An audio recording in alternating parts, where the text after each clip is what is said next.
Bonjour à tous, c'est l'heure et le jour du Swish Brunch que l'on tourne en sortie d'une nuit très particulière pour les vieux fans, avec tout le respect que j'ai pour nous-mêmes, que nous sommes, Gis.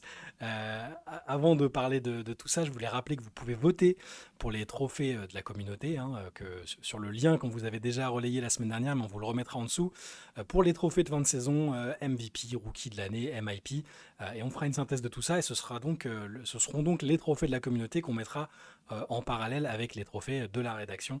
Donc n'hésitez pas à voter pour donner votre avis. Il y a les All NBA, All WNBA, All Rookie. Tout est dedans et tout est bien expliqué dans le document. Le lien est en dessous. Gis, avant de parler de l'actualité et du terrain, il y avait donc ce que je te disais tout à l'heure, une cérémonie, la cérémonie annuelle du Hall of Fame, hein, avec l'entrée de plusieurs joueurs et joueuses. Donc c'est les joueuses qui vont nous intéresser ce matin, mais il y avait aussi des joueurs, des légendes autorisées à entrer dans le fameux temple de la renommée, le Hall of Fame. Je vais pas te mentir, pour moi, c'était déjà un peu spécial dans tous les cas, sentimentalement, avec Carmelo Anthony, que j'ai suivi depuis la fac, que j'ai eu la chance d'interviewer quelques fois, et Dwight Howard, qui était le joueur qui a relancé un peu la franchise, qui était ma franchise d'enfance Orlando. Mais bon, c'était rien du tout à côté du trio de femmes qui a débarqué sur la scène du Hall of Fame de Springfield. Et je voulais qu'on en parle un peu quand même parce que c'est des joueuses que malheureusement les gens qui commencent à suivre à partir de cette année ou même l'année passée auront jamais la chance d'avoir vu jouer en live. Et nous, je nous estime assez chanceux d'avoir pu voir Sue Bird, Maya Moore et Sylvia Fowles qui ont donc fait leur entrée, avec toutes les trois des discours bien dans leur registre. Sue Bird, c'était très magnifiquement travaillé, de l'humour, la classe qu'on lui connaît. Maya Moore, très empreint de. C'était sérieux, hein, mais toujours avec cette gravité qui a aussi marqué sa fin de carrière. Et Sylvia Fowles, l'humilité, le calme, c'était très fidèle à elle-même aussi. Gis, qu'est-ce que tu as retenu de ces hommages, de ces introductions au Hall of Fame de cette nuit? Bah juste, tu vois ce que tu disais, j'ai trouvé que les 3 discours, en fait, reflétaient bien les 3 personnes qu'elles étaient. Tu avais beaucoup d'émotions pour Sylvia Fowles, notamment quand elle a parlé de sa maman et cetera, Ouais. et donc ça paraît pas comme ça parce qu'on a toujours l'image un peu de, voilà, de la joueuse, hyper athlétique, dominante, physique, Mm. sur le terrain, mais c'est une personne assez émotive, assez discrète comme tu l'as dit. Je trouvais que Maya était très dans le partage, le combat, enfin le discours. Il y a eu des parties de discours quand même assez incroyables sur le fait de partager le monde, de beaucoup discuter. Elle est beaucoup revenue aussi sur l'aspect de la construction qu'a été Yukon et notamment Gino Riema au niveau de la construction, le groupe, et ce qui l'a aidé aussi pour devenir aussi la personne en dehors du terrain qu'elle est. Et là, si vous avez pas, si vous savez un petit, enfin, si vous n'avez pas l'histoire complète, je vous encourage de chercher un petit peu qui est Mayamour en dehors du terrain. Et puis Soubird, voilà, comme tu dis, très travaillé, mais aussi très drôle, très dans Très l'humour. drôle. Le petit échange de mots avec Avec Gino Gino, Riema ah, c'était était, incroyable. était juste incroyable.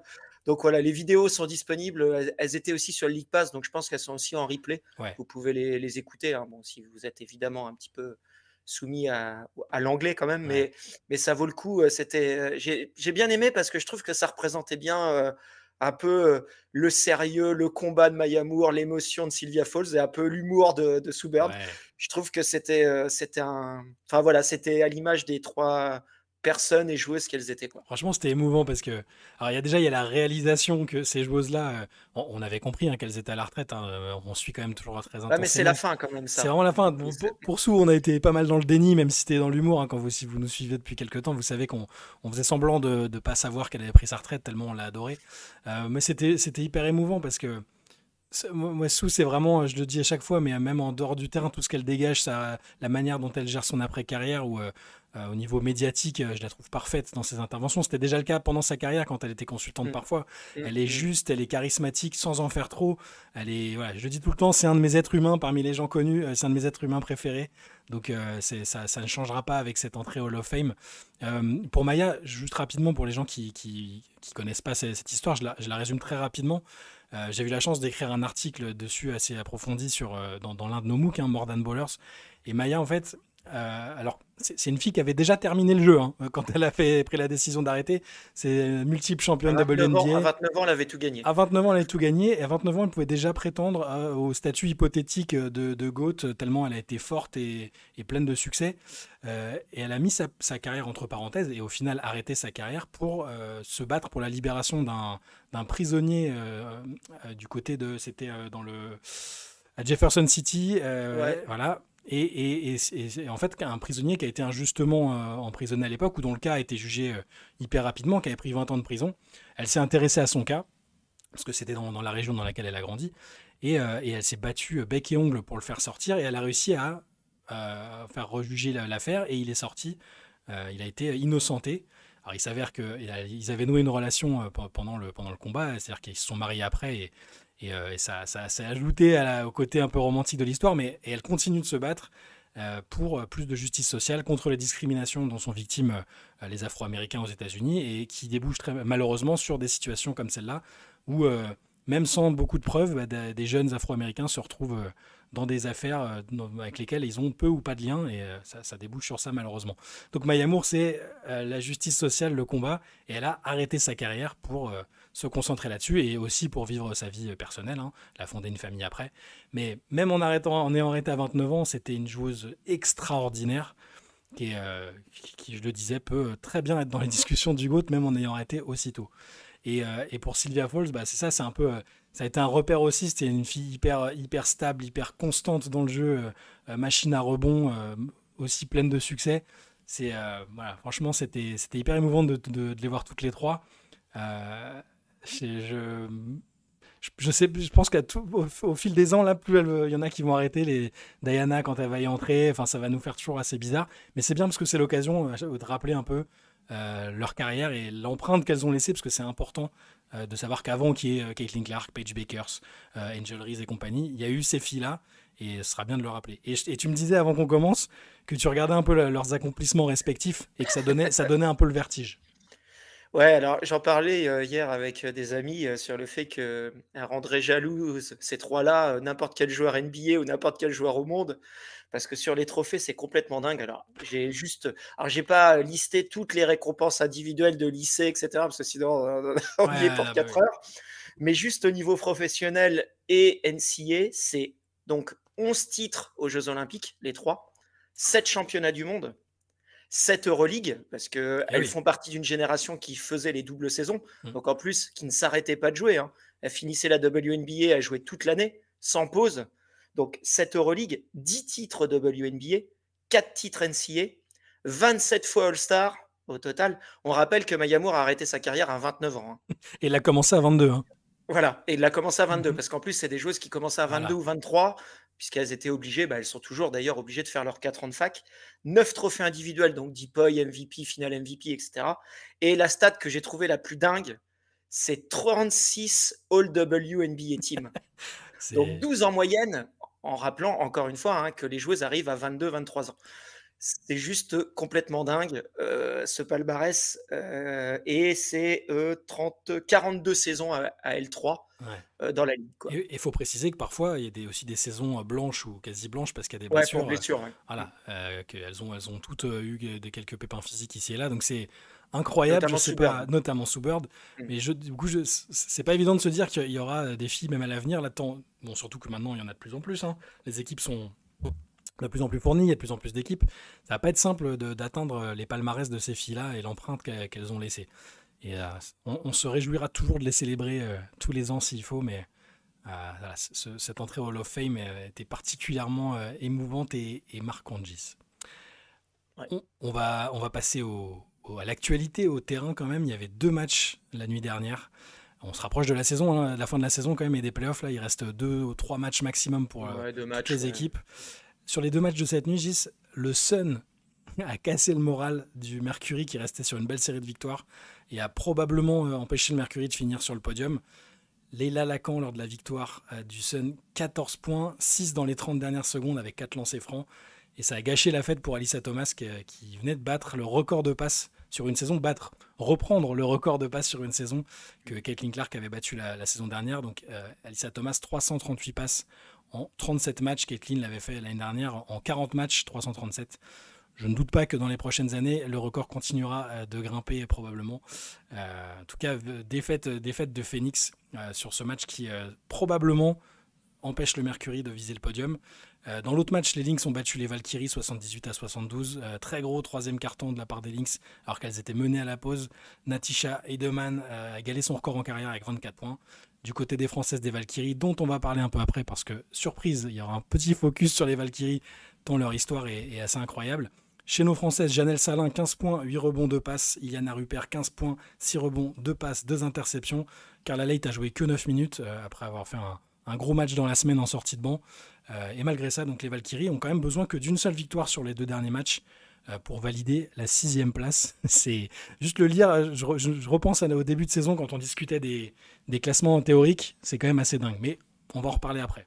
Si t'as un truc sur les matchs de la nuit, Gis, n'hésite pas, hein, s'il y a un truc qui t'a... Non, bah, pas grand-chose, à part juste que je trouve que Phoenix sait bien s'aborder Ouais, toute seule. Ce match, elles auraient jamais dû le perdre. Bon, voilà, il y a eu des choix un peu tactiques, un peu bizarres, des rotations toujours qui me surprennent un peu, mais ouais, sinon, non, bah, sinon c'était une belle performance défensive, encore une fois, du Sun, et puis qui a trouvé aussi le moyen d'impacter le jeu, notamment Tina Charles, qui a été quand même incroyable, qui est passée cette semaine d'ailleurs sur la joueuse ayant marqué le plus de paniers en WNBA. ouais. Alors, c'est Diana Taurasi qui est numéro 1 au scoring parce qu'il y a le 3 points, évidemment.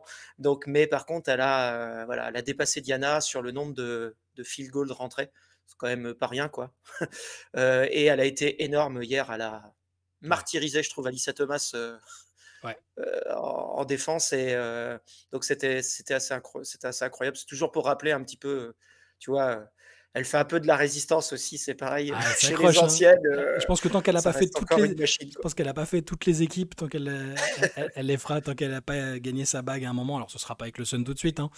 Mais elle est admirable et elle aussi, elle entrera au Hall of Fame et ce sera totalement Mm. mérité. Et on sera ravis de parler de Tina Charles qui a une magnifique carrière, indépendamment d'un palmarès pour le moment encore vierge. Et puis sur le Ouais. deuxième, bah, ouais, les Lynx avaient mis Alana Smith au repos, hein, ça y Hum, est, Oui, Cheryl Reeve a fait tourner. on se repose. Kayla McBride n'a pas joué contre les Wings l'autre fois, ça y est, a fait déjà un petit peu tourner.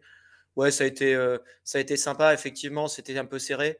Bon, les Valkyries ont un peu déchiré au tir quand même, Hum, ce qui explique aussi un peu. Janelle a mis 15 points, mais je crois qu'elle a pris 15 tirs, il me Ouais. semble, dans le match. Voilà. Bon, c'est des tirs toujours un peu compliqués qu'elle prend aussi, donc forcément, Elle en la, a, va- un peu plus la- tôt dans la semaine, elle en a mis des très compliqués bah, aussi. contre Dallas, elle en met deux contestés, puis deux contestés. En plus, c'est deux tirs vraiment. Dans le quatrième Enfin carton, là, ouais, ouais. tu peux pas te reprocher grand-chose en défense en face, mais voilà, c'est des tirs un peu compliqués. Donc forcément, des fois, voilà, l'adresse varie, mais ouais, sinon, bon, c'était assez cool. Ouais, c'était un match cool, mais de toute façon, c'est toujours super de regarder les Valkyries jouer. Il y a une vraie identité, il y a des limites hein, dans le jeu Bien aussi. Je pense sûr, qu'ils c'est vont normal. poser problème en playoff, mais par contre, c'est super agréable de les voir jouer. Il y a un style de jeu assez identifié, etc. Et elles jouent toujours à peu près de la Ouais. même façon, en appliquant beaucoup de défense, donc c'est assez cool. Ouais. Non, c'était bien, les deux matchs étaient sympas quand même à regarder. On va en parler de Golden State, de toute façon, Mm. t'inquiète, il y a plein de choses à dire. Mais pour notre point traditionnel au classement, il reste donc entre 2 et 3 matchs avant les playoffs. Et c'est encore un peu chaud dans certaines zones. Pas pour la première place, hein, où les Lynx trônent toujours largement en tête. 5 victoires derrière, c'est là que c'est un petit champ de bataille. Les 3 équipes étaient à égalité à un moment dans la semaine, ça s'est un peu décanté après.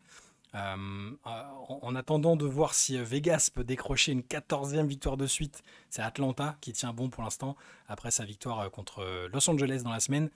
D'ailleurs, il y a Ryan Howard qui a égalé encore le record de panier à 3 points dans un Mm, match mm, mm. 9 sans réussir à nouveau à le dépasser, mais c'est pas exclure qu'elle y arrive un jour. Le Dream est donc deuxième, mais Vegas peut repasser devant en gagnant les prochains matchs. Et Phoenix, comme on le disait tout à l'heure, quatrième, a peut-être raté le coach avec la défaite de cette nuit.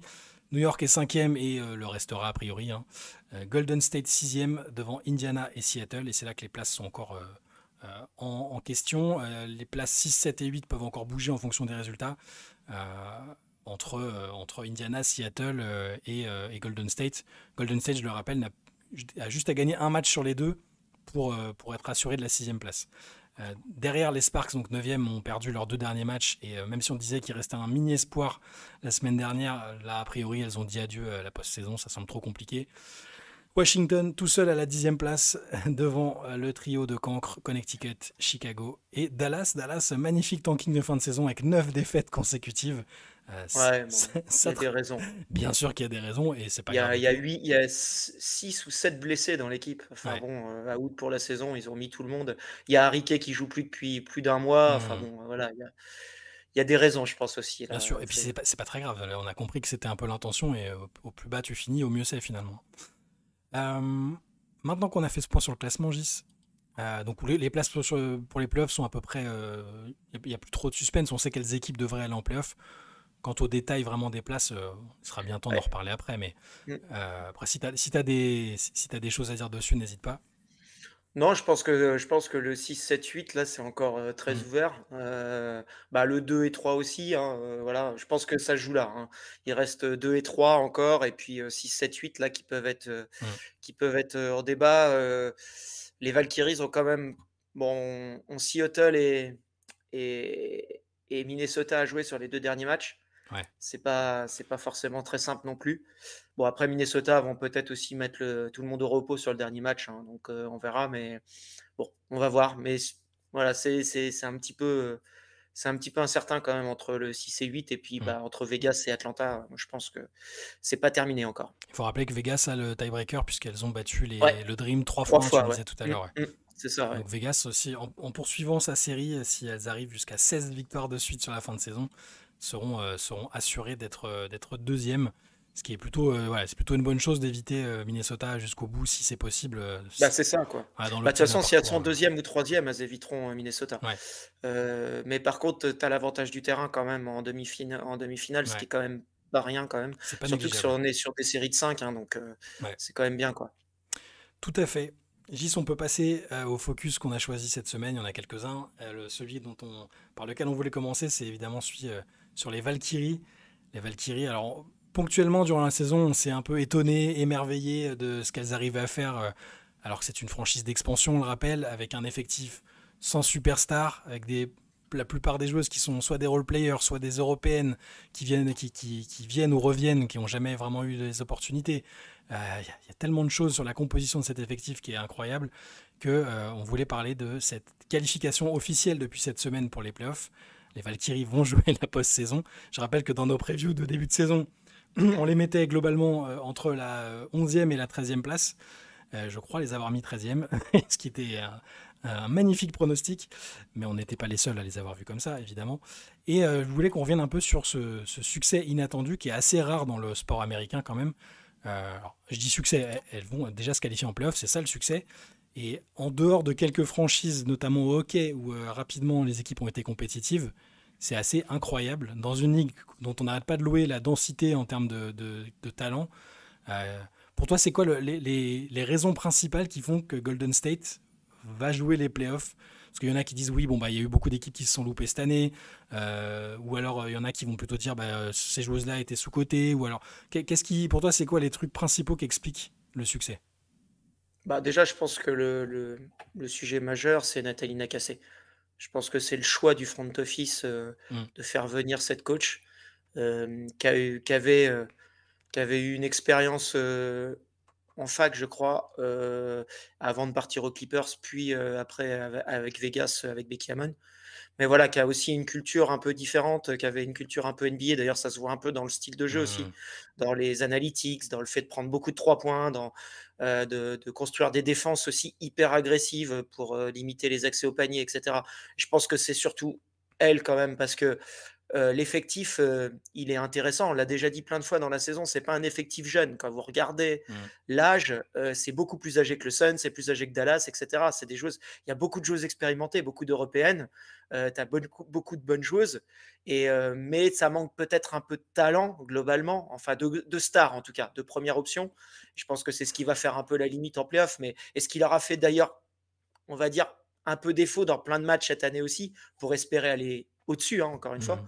Mais ouais, moi j'ai envie de jeter des fleurs vraiment à Nathalie Nakassé, parce que tactiquement, ce qu'elle a fait, c'est super bien. Elle a mis en place une défense, et c'est la défense qui les tient. C'est une attaque. relativement pas bonne, hein. J'en ai Ouais, parlé beaucoup oui, oui. toute l'année, mais voilà, ça vit beaucoup sur le 3 points, ça prend beaucoup de 3 points, énormément. C'est l'équipe qui en prend le plus dans la ligue. Mmh. Donc c'est hyper variable en termes d'adresse. C'est pour ça que d'un match à l'autre, des fois, elles vont marquer 90 points, puis des fois, elles vont en marquer 65, parce que l'adresse à 3 points, je le répète, on la maîtrise pas vraiment, même si on a des bonnes shooteuses. Et donc, ouais, moi, j'ai vraiment envie de cibler elle. Après, de dire que c'était elle qui était à la base du projet. Et comme quoi, quand on met les bonnes personnes en place, qu'on le talent qu'elle a aussi, c'est de bien comprendre les joueuses qu'elle a et les joueuses qu'elle a pas. Et donc, elle a monté un jeu relativement collectif, beaucoup de drive and kick, beaucoup d'extra passes, etc. Ouais.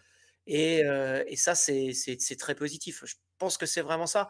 Après, il y a certainement aussi un peu des sous-performances, hein. Moi, je trouve que Chicago a complètement sous-performé. Ah oui. C'est pour moi la seule équipe qui manque, hein, dans mes previews.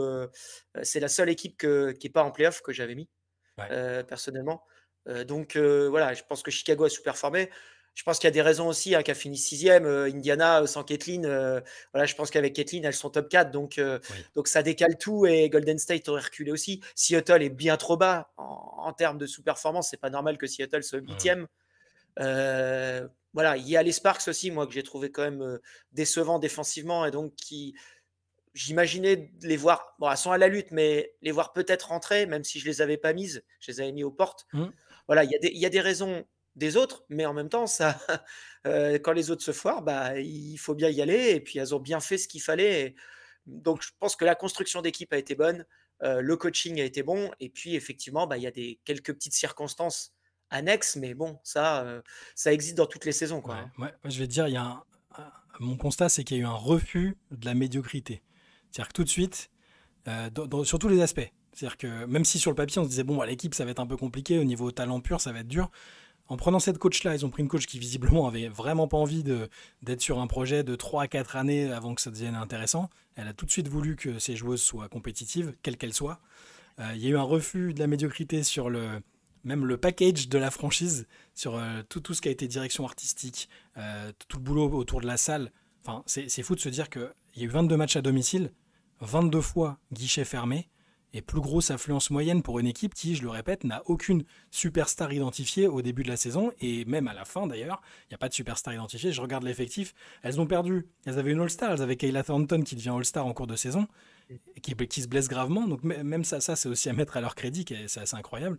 Mais tu prends toutes les joueuses, je regarde les joueuses qui ont joué le plus de matchs. Veronica Burton, c'est une joueuse qui était sous-exploitée là où elle était. Bon, Kate Martin, c'est un pari parce qu'elle a elle a une petite hype universitaire, mais c'était pas garanti que derrière ce soit une bonne joueuse de WNBA. Temi Fagbenley, c'était une role player. Carla Leight, une rookie européenne qui avait jamais même joué dans les très très grands clubs européens, donc c'était pas une certitude non plus.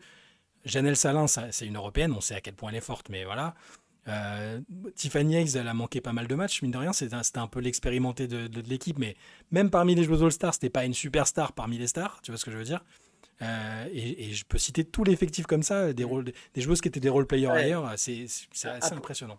Après, pour tempérer un peu quand même le manque de talent, il y a sans doute peut-être 3 des 4 meilleures joueuses européennes dans cet effectif. Chanel Salin, Cecilia Zandalesini, Liana Rupert. Mm, Là, aujourd'hui, si tu me demandes un ranking, tu vois, en termes de joueuses, je mets Emma Messman devant en ouais, Europe. Et après, ces trois-là, je pense qu'elles sont juste derrière. Donc, on est en train de parler des peut-être 3 des 4 meilleures joueuses européennes dans l'équipe. D'ailleurs, Iliana, elle a fait beaucoup de bien sur la deuxième partie de saison. ah ouais, Et parce que en première partie de saison, ça prenait beaucoup de 3 points, mais ça rentrait pas beaucoup. Et d'avoir une intérieure qui shoot à ce volume-là et à cette efficacité-là. Je sais que les Américains, tu vois, par exemple, ont beaucoup parlé de Dominique Malonga va shooter à 3 points, mais là, pour le coup, on a une vraie shooteuse à 3 mm, points, efficace, et c'est pas de, tu vois, c'est pas de la projection, quoi. Et elle ouais, a apporté, depuis qu'elle est là, alors ça se voit pas toujours dans les stats, hein, même si là, elle a enchaîné quelques bons matchs au scoring, mais en fait, elle amène du danger à 3 points et ça crée des décalages pour les autres, ça crée des ouvertures de drive pour Veronica Burton. D'ailleurs, Veronica Burton en a parlé, que l'arrivée d'Iliana Rupert était ah hyper ouais, importante pour son jeu. Donc voilà, je pense il y a quand même, tu vois, tu as même parlé de Carla. Effectivement, c'est une joueuse qui débute, mais c'est quand même une joueuse qui est pro Oui, depuis c'est un gros 3 ans. talent, bien sûr. Tu vois, c'est quand même une joueuse professionnelle, en Mais fait. tu vois, même individuellement, là, c'était pas. Enfin, ce que je veux dire, c'est qu'historiquement, en WNBA, ces joueuses-là, il y a déjà eu des joueuses qui étaient parmi les top européennes, mais qui n'ont pas eu Mmh, forcément. mmh. Regarde, Iliana était déjà, même plus jeune, elle était déjà très bonne dans les équipes dans lesquelles elle jouait. Là, elle a enfin la Oui, responsabilisation, quoi. Et il mais lui parce donne qu'il n'y les a pas de opportunités. star. Parce qu'il Parce qu'il n'y n'y a a pas pas de de star. star devant. Ouais. Quand elle arrive et qu'elle est draftée par Vegas, Mm. il y a Eja Wilson devant. Donc, tu vois, Entre tu autres, peux. ouais. Ouais. Voilà, entre autres. Après, elle va à Atlanta, mais c'est pareil. Tu vois, elle arrive en plus à Atlanta, c'était compliqué, c'était un trade. Mm. Elle arrive en cours de saison. Enfin, bon, tu vois, Ouais. elle est pas du tout au training camp, etc. Bon, là, elle est arrivée en cours de saison. Mais le problème de. En fait, quand tu regardes dans cette équipe, quand tu vois le volume de responsabilité, l'usage, il n'y a pas de star, en fait. Il n'y a pas Non. de volume de star. Ça se partage la balle. Beaucoup. C'est très. Un coup, ça va être, tu l'as dit, un coup, ça va être Carla. Un coup, le match d'après, ça va être Veronica Burton. Après, ça va être une autre. Bon, ça, je pense que ça aura des limites en Oui. playoff quand ça va schématiser contre elle. Et je pense que d'ailleurs, pour l'année prochaine, il va falloir regarder ce qui va se passer parce que des fois, c'est aussi plus dur de confirmer parce qu'il va falloir maintenant progresser. Et il y a peut-être aussi des équipes qui vont dire bon, on n'attendait rien des Valkyries cette année. En gros, tu vois, ça n'a pas trop schématisé contre elles. Ouais. L'année prochaine, ça va peut-être commencer à étudier un petit peu plus le jeu, tu vois, et essayer de contrer, de mettre des choses en place. Et donc, on va voir. Il y a aussi la draft d'expansion qui va arriver. Faut être clair, Il va dans la falloir draft d'expansion. savoir qui Ouais, verrouiller. mais elles ne pourront pas garder toutes leurs jeunes joueuses. Non, non.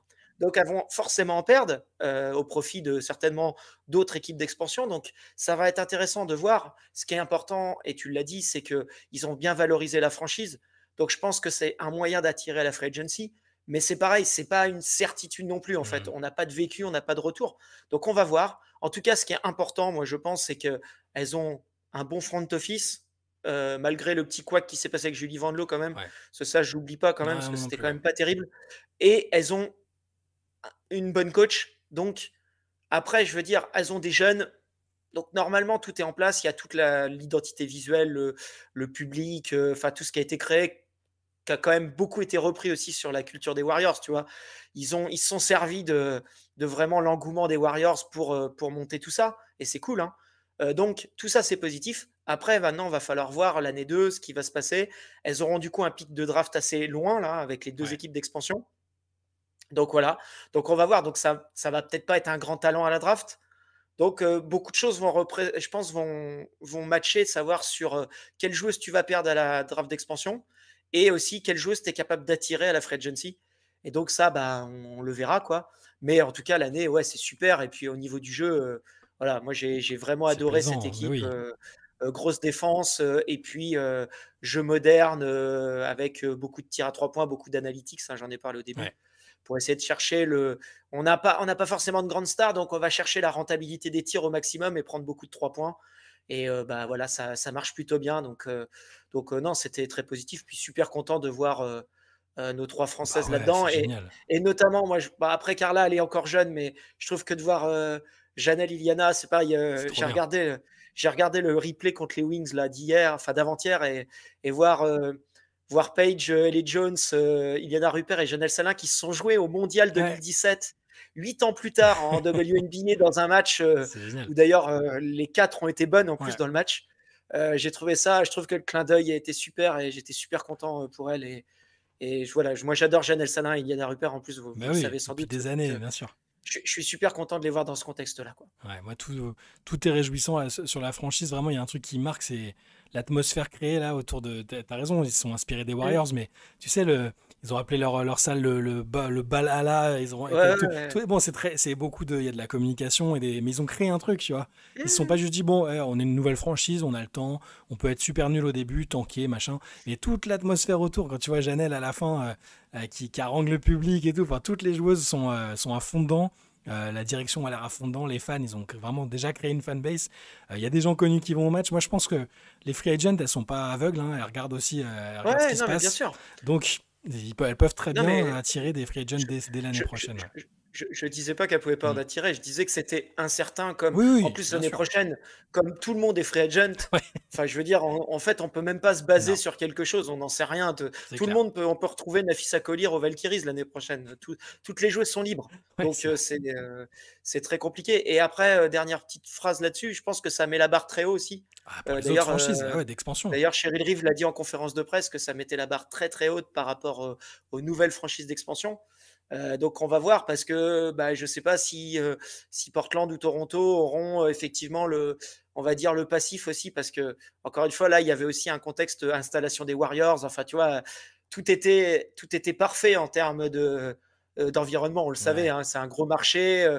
On va voir ce qui va se passer après Toronto. C'est quand même c'est très fort au Canada pour le basket. Portland c'est historique aussi. Donc on va voir ce qui va se donner. Mais c'est vrai que bon, je pense que c'est plutôt quand même l'anomalie que la norme cette saison des Valkyries. On verra l'année prochaine avec les deux autres équipes d'expansion et puis on le verra à terme peut-être aussi en NBA. Mais voilà, je pense que c'est quand même pas la norme. Et d'ailleurs, l'historique de la ligue nous montre que c'est absolument pas la norme. C'est la Donc première fois qu'une équipe voilà. d'expansion joue les playoffs. Et c'est pas la première fois qu'il y a une équipe d'expansion. Donc moi, je pense qu'il y a. Enfin, en tout cas, sur ce qu'on voit, ça Tout fait a quand même très cliqué, longtemps. quoi. Tout a Tout a cliqué cliqué, quoi. et tout a été préparé quand même assez longtemps sur Ouais, la bien sûr. communication. Là, pour Portland et Toronto, j'ai l'impression que c'est un peu plus, tu vois, même le nom de Portland, c'est arrivé très récemment. Ça navigue un peu à vue, ouais, Ça j'ai navigue un l'impression peu à aussi. vue sur. Alors, Mm. les gens embauchés sont peut-être très compétents. On verra, ouais. On va attendre le nom des coachs, etc. Mais en tout cas, c'est une première expérience vraiment, vraiment très, très cool, je trouve, là, pour les nouvelles franchises d'expansion. On peut passer au focus suivant, Gis. On peut parler de la mauvaise nouvelle pour le Fever, le forfait jusqu'à la fin de la saison qu'on Et pour nous, commençait, et pour nous évidemment, qu'on commençait à pressentir de plus en plus. Tu l'as évoqué à moult reprises en disant que c'était probablement la décision la plus sage. Caitlin Clark ne rejouera plus de la saison avec sa blessure à l'aine contractée en juillet, donc ça commence à faire longtemps. Elle a joué que 13 matchs cette saison. Et là, elle a officiellement annoncé qu'elle ne jouerait pas de la saison, que c'était plus prudent, que même si elle a essayé par tous les moyens de revenir à temps, c'était plus sage de s'arrêter là, de laisser les filles se battre, continuer avec les habitudes qu'elles ont prises sans elles, et de revenir l'année prochaine. Bon, bah, c'est une évidence de dire que le Fever c'est un coup dur pour le Fever parce que l'équipe est moins compétitive. C'est aussi un coup dur moralement pour Caitlin, mais peut-être que sur le long terme, c'est pas une mauvaise chose qu'elle soit préservée avec toute la pression qu'il y a autour d'elle, quand même, mine de rien. non, mais je pense que c'était primordial cette décision. Encore une fois, les blessures musculaires, c'est pas des blessures graves, c'est pas des ligaments croisés, c'est pas des tendons d'Achille. Ça remet pas en cause on va dire tes qualités athlétiques, tu vois tout ça. C'est pas grave. Par contre, c'est très très chiant pour parler un peu crûment. Ouais, C'est-à-dire que si c'est mal soigné, ça revient tout le temps. Il y a nos Flo, Steph, le savent bien avec Julie Allemand, qui avait régulièrement des ouais, problèmes musculaires et qui arrêtait pas vraiment et ça revenait tout le temps. Et donc, là, je pense que c'est une très bonne chose. Ça servait, à mon avis, pas grand-chose de la faire revenir en playoff avec une telle intensité. C'était le risque que tu t'aggraves quelque chose, hein. ouais. Parce qu'en plus, elle avait déjà eu un problème musculaire sur la première partie au training camp, etc. Donc, il faut faire attention parce que même si ce n'est pas des blessures très graves, quand tu tires dessus, on l'a vu, hein, tu vois, prends Tyrese Haliburton en finale Et NBA, ouais, ils ont continué de tirer sur le tendon et puis bah, ça a fini en rupture, hein. Donc, et ouais. là, c'est quand même plus du tout le même type de blessure. Donc, je pense que c'était une bonne solution. Moi, j'en ai parlé plein de fois. Pour moi, c'est pas une saison manquée du Fever, pas du tout. Je rappelle, hein, elles vont certainement finir avec un meilleur bilan cette année que l'année dernière, dans une ligue qui est plus compétitive. Mm. L'année dernière, il y avait deux équipes qui allaient en playoff qui n'avaient pas 50% de victoire. Cette année, toutes les équipes de playoff vont aller avec 50% de victoire. Je pense que la bonne opération de l'intersaison, c'était l'avenue de Stephanie White. Oui, elle a Elles fait. ont trouvé elles ont trouvé une certaine identité défensive. Alors, c'est sûr que c'est sans doute un peu plus simple de monter une équipe défensive quand il n'y a pas Caitlin Clark, mais voilà, Ouais, non, mais c'est important parce que tout ça, ça va servir. Et je pense que même pour elle individuellement, c'est intéressant parce qu'elle n'avait jamais été blessée dans sa carrière ouais, NCA. Donc ça permet aussi voilà, te montrer de te montrer les moments difficiles aussi, parce que ça passe par là une carrière aussi. C'est aussi de l'apprentissage. Et puis, je pense que aussi, même dans le terme de jeu, elle a joué que 13 matchs, mais il y a des choses pour elle à étudier. j'espère qu'elle fera un peu de vidéo sur ces matchs-là. On a vu des changements défensifs, j'en ai parlé un petit peu en début d'année parce que là, malheureusement, ça c'est un peu.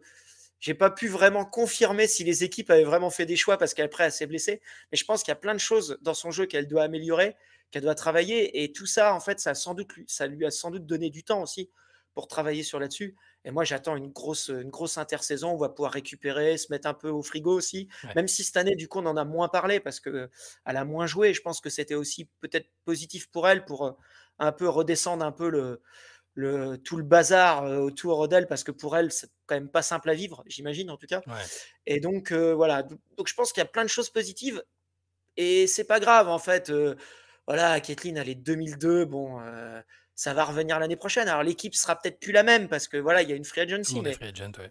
mais c'est pas grave. Elles auront toujours l'axe de toute façon avec Alia Boston et Kathleen. Je pense qu'elles auront encore une fenêtre d'un an avec les deux sous contrat rookie pour essayer d'être agressives à la free agency. Donc, faudra, ce qu'elles ont fait cette année, il faudra pas se manquer l'année prochaine. Mais voilà, il y a pas de danger. Et moi, honnêtement, je ne fais pas. Enfin, je vais tout le temps insister là-dessus. Mais je n'aime pas que des joueuses ou des joueurs jouent à 50%. En fait. Ça, pour moi, c'est pas acceptable. Déjà, c'est des prises de risque pour leur santé. Et en plus, je suis même pas sûr que ça soit des bonnes prises de risque sportivement Mm. parce que quand tu es à 50%, bah, je préfère avoir une joueuse moins forte, mais à 100%. Et ça, voilà. Moi, en tout cas, j'ai toujours été clair que ça soit dans ma vie de coach ou autre, les gens blessés ne jouent pas au basket, quoi. Donc, On voit ce que ça provoque, c'est. hein. Enfin, sur les dernières années, soit chez les mecs ou chez les Mais filles, ouais, mais ça, ouais, de plus en plus, ça a débouché sur des c'est trucs. Je trop pense à Kevin difficile. Durant, quoi, enfin, quoi. Et donc, tu parlais d'Ali Burton, plein de joueurs qui ont joué avec des C'est dans petites la même blessures. franchise. Enfin, tu vois, c'est la franchise, enfin, Ouais, frère en ouais, plus, bah du ouais, coup, tu ouais. vois. Donc, Donc, non, non, mais c'est tout à fait logique. Et il y a des choses positives à retenir, même pour le Fever. Sans elles, elles sont quand même accrochées de manière assez impressionnante. Je trouve le boulot de Stephanie White, tu l'as mentionné, elle peut encore presque prétendre à un top 5, top meilleur coach de l'année avec ce qu'elle a réussi à faire, je trouve. Il y a des choses positives à tirer. Il faudra voir ce que fera Kathleen pendant l'intersaison. T'en parlais. A priori, elle n'est pas inscrite en Unrivaled. Elle va on va jouer au pas. golf. Va jouer, elle joue au golf, ouais. Va Elle jouer se au golf trouve sur là, donc elle va jouer au golf, je pense. Ouais, Non, mais c'est bien, c'est bien. C'est elle va bien de pas, trouver d'autres activités. on sait qu'elle va pas aller en Europe, donc oui, Non. ça va être une full repos pour Caitlin Clark et va revenir, on l'imagine plus fort pour la saison prochaine, qui sera importante parce qu'elle sera attendue, parce que le Fever, tu l'as dit, sera sur une timeline un peu plus serrée. Mais bon, c'est la bonne décision. Elle disait qu'elle espérait revenir pour les playoffs, mais ce serait pas productif, je pense. Se remettre au niveau physique. Parce que là, elle a même pas repris les entraînements avec contact. En fait, c'est ça aussi. Non, mais je pense qu'il y a eu enfin, il y a eu beaucoup de com. À Ils ont mon avis, entretenu, ils oui, le pour pas que savent. les gens soient désespérés et viennent pas au match. Mais Voilà. nous, ça fait un mois et demi qu'on en parle. Ouais. Enfin, une blessure musculaire, soit c'est une petite élongation, était absente 2 semaines, Hmm. soit c'est plutôt des déchirures. Ouais. Et là, vu la durée, c'est pas une élongation. Donc, donc, à partir du moment où c'était déchirure, c'est plusieurs mois, c'est 2 mois au minimum. Donc, vu la timeline, c'était pas possible. Et après, effectivement, comme tu l'as dit, il faut reprendre le rythme, il faut reprendre les entraînements et contacts. Et quand il y a 3 semaines déjà, Stéphanie White disait qu'elle n'avait pas repris les entraînements. Pour moi, c'était Hmm. impossible physiologiquement. Après, on sait bien qu'il y a un contexte où s'il l'annonce mi-juillet, il y a peut-être plus que la moitié de personnes dans la salle, tu vois. Donc, Ouais. et puis même sans même parler des ventes de billets, des choses comme ça, il y a aussi tout l'engouement médiatique. Ça permet de créer on parle du fever parce qu'on se pose des questions dans les débats, de dire ah est-ce que Kathleen va pouvoir revenir. Hmm. Donc je pense qu'il y avait aussi cet intérêt-là et je comprends entièrement en fait entre guillemets. Puis bon de toute façon on n'avait pas forcément besoin de le savoir si elle était là ou pas Ouais. là quoi. En fait ça ne nous regarde pas dans l'absolu. Donc moi j'ai pas de problème avec ça, mais honnêtement moi je m'en doutais que vu la durée d'indisponibilité, que c'était pas possible son retour pour les playoffs. On verra ce que fera le Fever sans. Bon, on a déjà vu ce que faisait le Fever sans Caitlin Clark. C'est pas mal. Ça reste une bonne C'est équipe. ce que Hein. j'allais dire. Tu crois le Fever capable de gagner une série sans Caitlin?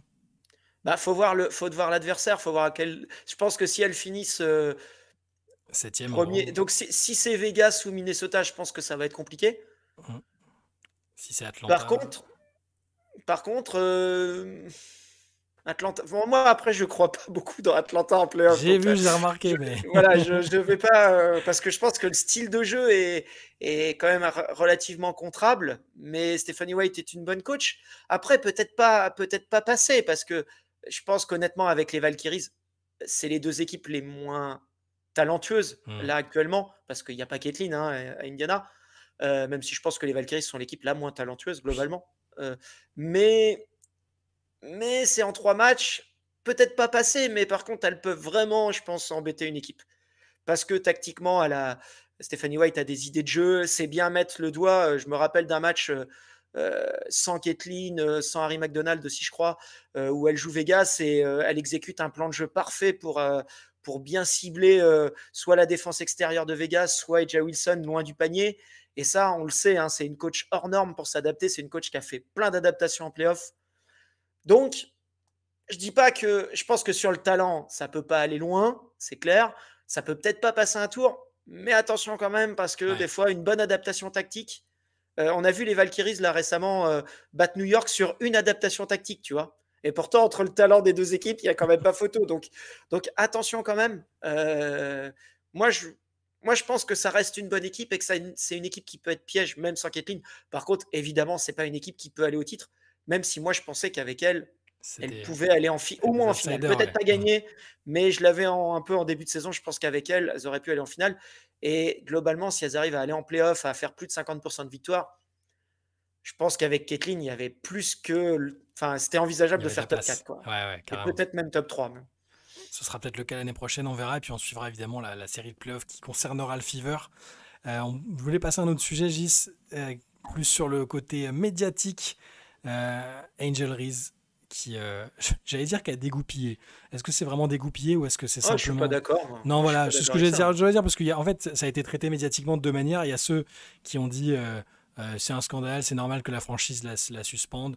Je vais revenir sur le motif de la suspension et sur la nature de la suspension. J'avais jamais vu ça. Même en amateur, dans d'autres sports, j'ai jamais vu quelqu'un suspendu une mi-temps. Genre, allez, tu vas au coin, et tu écris 10 lignes, c'est un peu ça.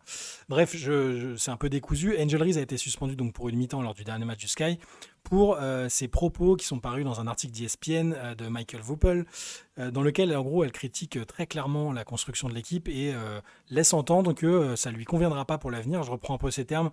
I'm not settling for the same shit we did this year. J'adore, c'était magnifique. En gros, elle dit, je ne me contenterai pas de la même chose. J'accepterai pas les mêmes choses l'année prochaine. On doit avoir de bonnes joueuses, des grandes joueuses. Ce n'est pas négociable pour moi. Je veux jouer avec les meilleurs et même si je peux aider à faire venir ces joueuses-là, ce que je vais faire pendant la saison prochaine, je vais peut-être devoir passer à autre chose après, si évidemment ça ne va pas dans la bonne direction. En gros, je paraphrase un peu. Et je vais rester ouverte d'esprit sur ce qui sera mon avenir ensuite.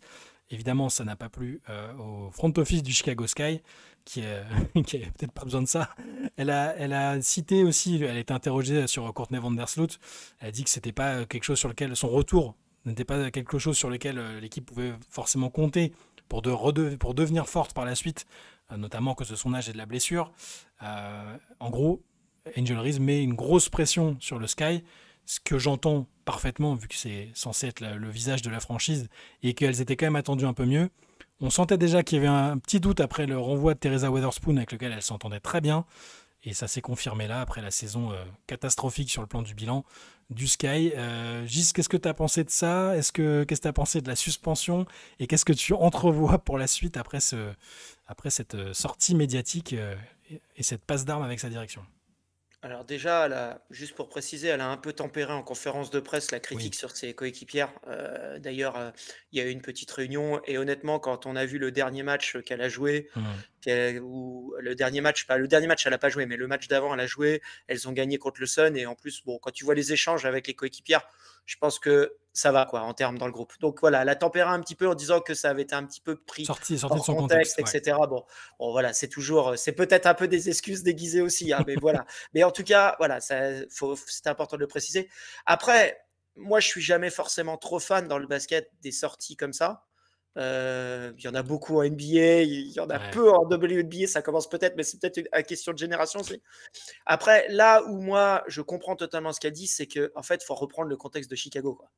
C'est-à-dire qu'on ne peut pas analyser cette déclat sans prendre l'historique de cette franchise. C'est une franchise où toutes les stars qu'elles ont eues, et elles en ont eu un paquet, sont toutes parties. Sont toutes parties pour les mêmes raisons, pour les problèmes de direction sportive, d'équipement sportif, de qualité, de compréhension de la ligne directrice. Parce que, encore une fois, le Sky, je ne comprends pas. Moi, je ne comprends pas la direction sportive. L'année dernière, elles sont à la lutte pour les playoffs. Et je maintiens, si Angel Reese ne se blesse pas au poignet sur les quelques derniers matchs, je pense qu'elles y vont. Elles font le choix de Teresa Weatherspoon, qui n'est pas la coach la plus tacticienne au monde. Mais par contre, elle a construit une identité. Elle avait mis de la dureté. Elle s'entendait parfaitement avec sa jeune star. Parce que quoi qu'on en dise, et je dis star, mais je pourrais même dire superstar. Ouais. Parce qu'Angel Reese, c'est une superstar, même au-delà du basket. Bien au-delà de juste l'aspect terrain. Et elles avaient construit quelque chose. Elles sont à 2 doigts des playoffs avec une équipe. Honnêtement, je pense que personne emmène cette équipe en playoffs. Personne. L'année dernière, c'est... Enfin, voilà, l'année dernière, l'équipe est moins forte que cette année. Et voilà, le bilan est complètement délicat. Ils décident de virer la coach sans en parler à la franchise player, entre guillemets, parce que c'est pareil, je n'aime pas forcément trop ce terme, mais voilà, à la joueuse majeure de l'équipe. Et moi, je trouve que ce qui montre la problématique aussi de cette franchise, c'est qu'Angel, elle n'est pas impliquée dans les décisions sportives. Et je pense que ce qu'elle dit aussi derrière tout ça, c'est ça. Elle le dit clairement, elle a dit « Moi, je peux vous aider à amener du monde. J'ai une notoriété. J'ai des bonnes ententes avec les filles. » Parce que, encore une fois, jouer avec Angel, ça apporte aussi de la visibilité aux autres joueuses. Ça va t'apporter des reportages, des médias, des choses, tu vois, des articles. Et donc, elle le dit, en gros, impliquez-moi. Impliquez-moi et faites ce qu'il faut. Trouvez une direction sportive. Si vous me dites, par exemple, que dans 2 ans, on va jouer le titre parce qu'on est en train de construire des installations, parce que tout ça. Et je pense que c'est qu'il n'y a pas de politique sportive. Et tu vois, pour faire une petite analogie, après je te laisse la parole, avec ce qu'on a parlé tout à l'heure chez les Wings, ce qui est en train de se passer chez les Wings, pour moi, c'est une construction qui est bonne.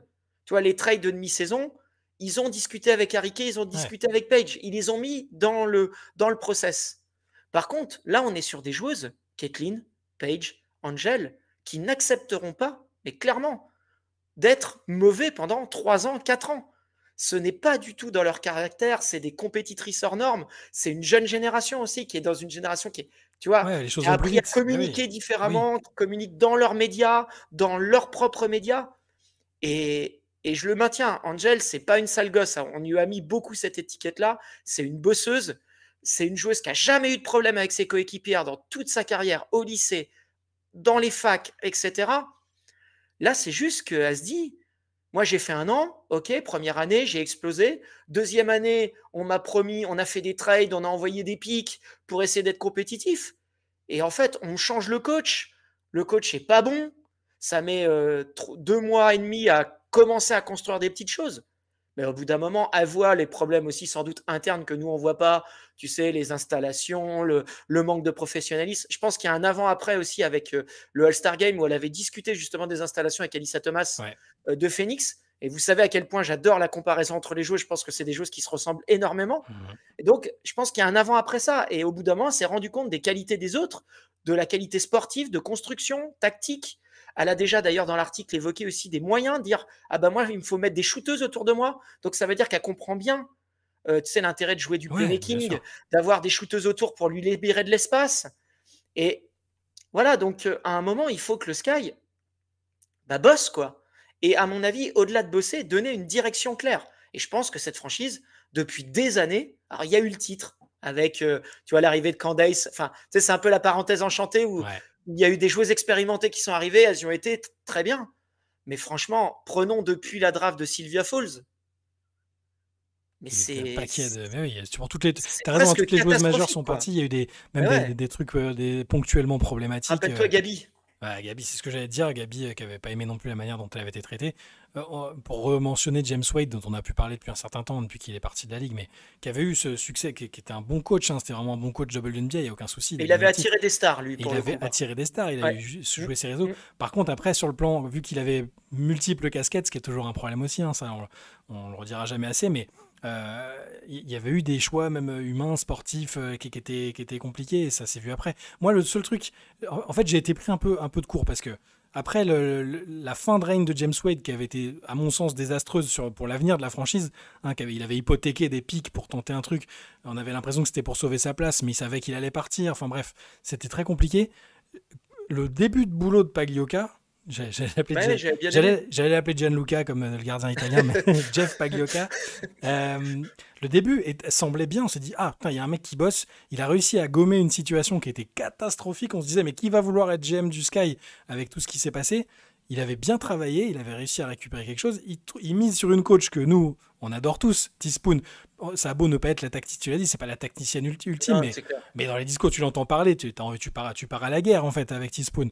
Et il y a probablement eu des soucis en interne, peut-être que sur la direction qu'on lui a proposée, et ça a cassé à ce moment-là. Moi, j'étais surpris vraiment, au moment où j'ai vu Teaspoon qui part, je me suis dit, attends, s'il n'y a pas eu d'affaires judiciaires qui justifient un renvoi, dans quel monde est-ce que tu la renvoies alors que effectivement, Angel Reese part à la guerre pour elle n'est pas loin de les qualifier en playoff. Il y a quand même, c'est une coach qui a été même courtisée un peu en NBA, elle a passé des entretiens, c'est une bonne coach, tu vois. Et j'ai pas compris, je connaissais pas Tyler Marsh, donc j'avais pas d'a priori sur lui, mais on a vu que ça a été très difficile pour lui cette année, ça s'est pas bien passé. C'est un peu désespérant, donc je comprends parfaitement Angel Reese.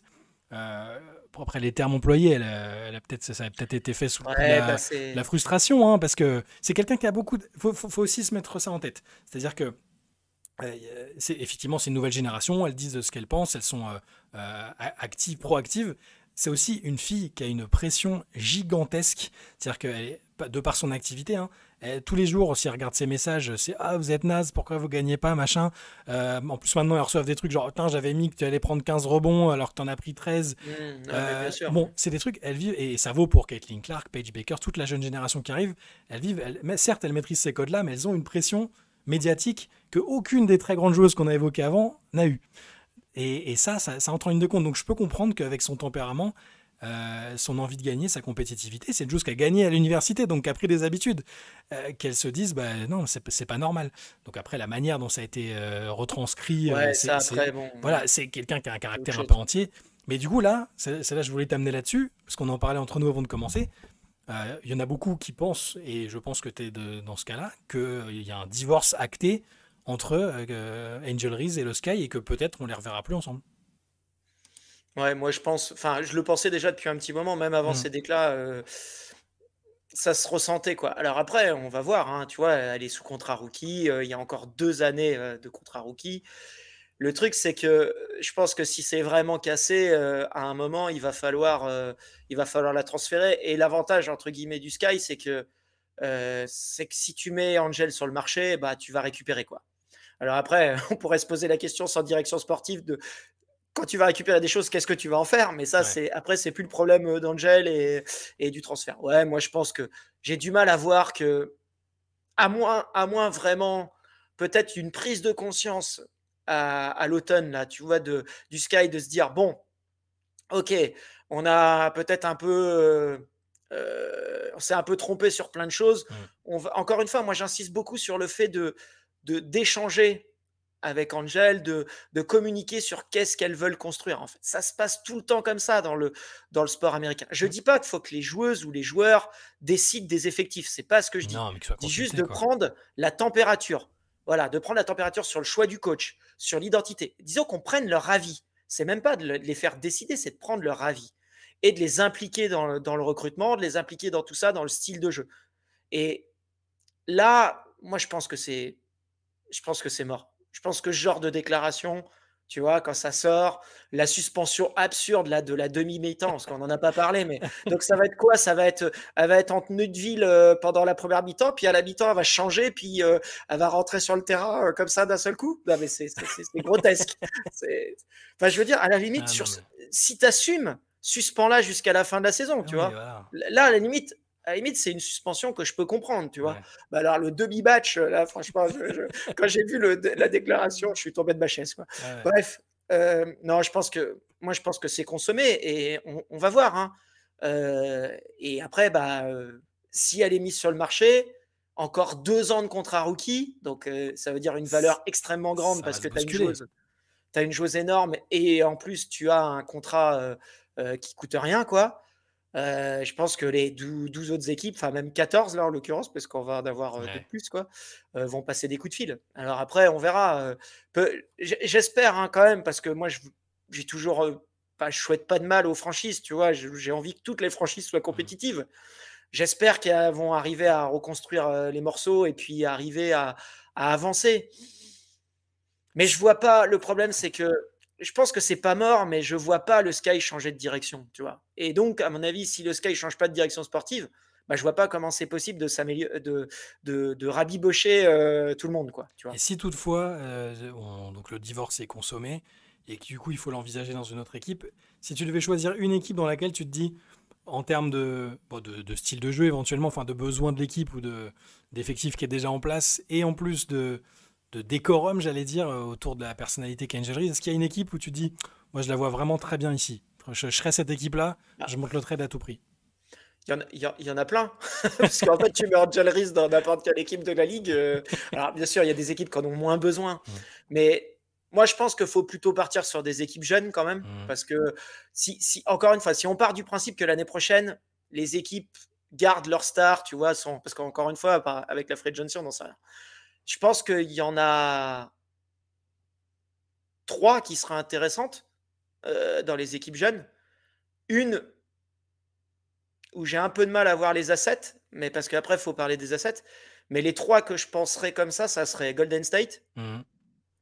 Washington Ouais. ou Dallas. Je pense que. Alors, Washington, je ne sais pas trop, elles ont beaucoup de jeunes, mais elles n'ont pas forcément des pics très hauts de draft. Alors, est-ce qu'elles peuvent monter un gros package? C'est un peu compliqué. Golden State, bah, le problème, c'est qu'il n'y aura pas de pic haut. Mm. Et c'est ce qui risque d'installer. Alors après, tu peux peut-être vendre plusieurs, tu vois, tu peux peut-être vendre Janelle Salin, Carla Leight, et, tu vois, et puis une autre jeune, par exemple, tu peux peut-être vendre 3 jeunes, Mm. et puis mettre un pic plutôt pic 8. Je pense qu'en termes d'assets, et j'en parlais déjà pour Ali Edwards, je pense que Dallas a tous les Dallas, assets il pour y le a, faire. il y a Riquet. Alors déjà, il y a Harry Kay, et puis c'est surtout qu'elles ont 2 pics de premier tour 2027 qu'elles peuvent mettre, le Ouais. pic de Vegas et le leur. Elles peuvent mettre 2 pics de premier tour. Elles peuvent même éventuellement même mettre un pic 2028, tu vois, pourquoi pas. Et puis, bah, je pense qu'en termes d'association, franchement, Page si je peux Angel, avoir ouais, ok. Paige Johnson, peut-être Ezifud aussi, si elles arrivent à la drafter, parce qu'elles auront la probabilité, tu vois. Je pense que ces 3 équipes sont des équipes à cibler, intéressantes. Je vois pas trop le Sun, parce qu'il y a beaucoup d'intérieur quand même. Ouais. Donc, je sais pas comment ils peuvent construire ça. Mais Washington, qui manque d'une première option, bah là, elle l'aurait à la création, parce que Angel n'est pas juste une joueuse Mm. de post-up, loin de là. Je pense que au Valkyries, qui manque aussi d'une star, et là, d'une superstar. Alors là, on parlait d'engouement, tu vois, autour de la franchise tout à l'heure, tu C'est mets Angel tombé. dedans, je Ouais. t'explique pas. Et je pense que Dallas, bon, bah, le duo Page Angel serait juste, à mon avis, incroyable en termes de jeu. Donc voilà. Moi, voilà, je vois que ces 3 équipes-là, après, toutes les équipes ont des assets pour éventuellement peut-être y aller, mais après, je me demande aussi si Chicago, parce qu'elles auront quand même un petit peu la main, hein, vu qu'elle est sous contrat, je me demande quand même si Chicago, si elles vont pas essayer quand même de l'envoyer dans une équipe un peu moins compétitive. Mm. Parce que comme je te disais en off juste avant, si tu l'envoies dans une équipe compétitive et l'année d'après ça gagne le titre, je t'explique pas le message que tu envoies à ta fanbase. Ouais. Bon, bref, voilà quoi, tu vois. Donc voilà. Donc je sais pas ce que tu en penses, mais Si, ça me moi paraît j'avais ces bien. 3 équipes-là en tête. Ça me paraît bien. Là, comme ça, bah, Golden State, pour déjà tout l'engouement médiatique qu'il y a autour, je pense que ça irait bien. Mais comme ça, après, sur le fit, ouais, Dallas, c'est excitant. Tu me dis à Page et Angel Reese, plus un autre pic très haut de la draft, ouais, ce serait compétitif rapidement en plus. Et ça irait avec le souhait Et de. complémentaire en Voilà, plus. complémentaire, compétitif, ça irait avec le souhait d'Angel de jouer dans une équipe compétitive tout de suite. Mais ouais, ces équipes-là me paraissent bien. Mais après, je suis d'accord. Je pense que c'est le genre de joueuse, toutes les équipes vont y réfléchir, passer un petit coup de fil. Qu'est-ce que vous voudriez comme contrepartie? Ah bah ça, on a, pourquoi pas? Elles vont toutes se poser la question parce que tu as raison, le contrat est très avantageux. Personne n'est dupe. Au sein des front office, il n'y a personne qui dit oh, elle est naze, c'est juste une joueuse qui prend ses propres rebonds. Je pense que tout le monde est conscient de la valeur sportive d'Angel Reese. Donc, ils vont tous passer un petit coup de fil et ce sera, à mon avis, un dossier intéressant si ça se Mais goupille comme ça. faut un contexte particulier quand même, parce qu'il faut enfin, pour avoir Angel Reese, pour vraiment développer toutes ses qualités, faut quand même lui offrir de la création. Donc ça veut dire que, alors là, tu vois, on a parlé avec Paige, etc. Donc Paige est aussi une porteuse de balle, mais ça permettrait de, faut quand même, tu vois, je pense que Angel, si tu l'utilises dans une équipe où il y a 3 stars déjà, tu vas très peu utiliser tu vas très peu gratter le talent, quoi. Tu vas l'utiliser en rebondeuse, un peu comme Tyler Marsh l'utilisait en début de saison, tu sais, en joueuse de post-up, mais c'est pas. Pour moi, Angel, c'est vraiment le prototype. Faut vraiment voir Alyssa Thomas. Pour moi, on est vraiment sur ce style de jeu-là, avec, je le répète, beaucoup plus d'avance, parce que quand Alyssa Thomas était dans sa deuxième saison de WNBA, c'était pas la joueuse qu'elle est aujourd'hui, loin de là, et c'était pas la joueuse qu'est Angel Reese aujourd'hui. Donc voilà. Donc moi, je pense qu'il faut quand même la mettre un peu dans le cœur d'un projet. C'est pour ça que je verrais plus un projet jeune plutôt qu'un projet plutôt, on va dire, développé et mature, quoi. Écoute, on verra, ce sera à mon avis un des dossiers intéressants de l'intersaison. On aura largement le temps de revenir dessus. Il faut déjà jouer la post-saison avant qu'il y ait l'intersaison. Mais c'est même pas sûr qu'elle rejoue les 2 matchs, là, les 2 matchs de fin. Ouais, c'est possible. Je sais pas comment ça va se. Parce que là, ils vont pas la faire jouer une mi-temps. Ça n'a aucun sens. Non, mais t'imagines J'ai jamais vu ça, honnêtement, dans aucun sport. Dans tous les sports. Dans tous les sports co, quoi. C'est lunaire. Mais bon, Chicago cette année, ça a été lunaire et on verra comment ça se passera pour la suite. Gis, on va s'arrêter là pour aujourd'hui avec tous ces petits sujets qu'on a abordés. Je vous rappelle que vous pouvez voter pour les trophées pour les trophées de la communauté francophone sur le lien qui est en dessous de la vidéo. Donnez-nous votre avis, il y aura une synthèse et on la confrontera à nos propres trophées. N'hésitez pas, le lien, je le rappelle, est en dessous. Gis, merci. Passez tous un très très bon dimanche. Le prochain Swish Brunch, ce sera la fin de la saison régulière déjà. On est d'accord, hein? Alors, on aura plein de choses à vous dire sur les playoffs et tout ça. Donc, restez connectés et très bonne journée à tous. Ciao. Ciao.